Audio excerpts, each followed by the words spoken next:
શહેરમાં યમરાજ બનીને દોડતી બસોના કારણે દાહોદ શહેરમાં 2 દિવસમાં ત્રીજો અકસ્માત સામે આવ્યો છે। રિક્ષાની હડફેટે લઈ બસ ડિવાઈડરમાં ઘૂસી હતી। દાહોદ શહેરમાં બસોની પૂર ઝડપ અને બસ ચાલકો દ્વારા બસો ગફલતભરી રીતે ચલાવવાના કારણે દાહોદ શહેરમાં અકસ્માતના કારણે રસ્તાઓમાં ચાલતી દાહોદની જનતામાં ભયનો માહોલ ફેલાયો છે।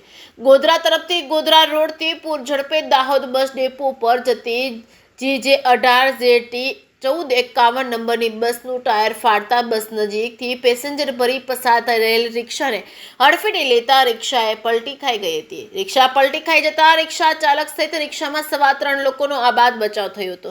રિક્ષાની હડફેટે લઈ બસ ડિવાઈડરમાં ઘૂસી હતી ત્યારે દાહોદ શહેરમાં વારંવાર અકસ્માતો થાય છે। યમરાજની જેમ દોડાવીને લવાતા એસટી બસના ચાલકો વારંવાર અકસ્માતો નોંધી રહ્યા છે। જવાબદાર તંત્ર મૌન રહી તમાશા દેખે છે ત્યારે શહેરીજનોએ એની માંગ કરી છે કે બેફામ રીતે દોડાવતા એસટી બસના ચાલકો ઉપર કાર્યવાહી કરવામાં આવે તેવી ગ્રામજનોની માંગ ઉઠી છે। જેકે સિંહ ગુજરાતી સાથે નાગેશ્वर सेन दाहोद। मैं सवारी लेकर आ रहा था, मेमो से हड़ताल जा रहे थे। बस का टायर फटा, बस की प्रेशर से मेरी रिक्शा पलटी खा गई। ये इसी हफ्ते में तीसरा कांड हो चुका है। तो आप क्या मांगते हो इसके लेके? मेरा रिक्शा का रिपेयर करवा दे मुझे, और कुछ नहीं चाहिए।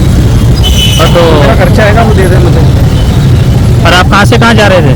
रावटल जा रहा था, सवारी लेके स्टेशन से आया था, रावटल जा रहा था सवारी लेके। कितनी सवारी बैठी हुई दो थी? सवारी थी। उसको कोई को लगा है? नहीं लगते, किसी के नहीं लगी। और आपको? मेरे पैर में और हाथ में लगी। आपका नाम?